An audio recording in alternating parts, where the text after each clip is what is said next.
Diferencias entre Won't start, doesn't start.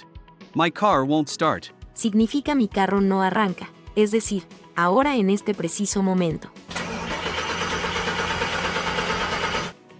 My car doesn't start.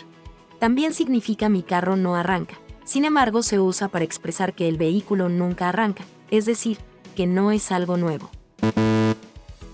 Si te sirvió este video, guárdalo y compártelo. Síguenos para más tips y mejorar tu inglés. En IMAC Inglés Total tenemos cursos de inglés presenciales y en línea. Llámanos al 33 36 14 14 14 o déjanos tus datos en este WhatsApp y te damos información de becas y promociones.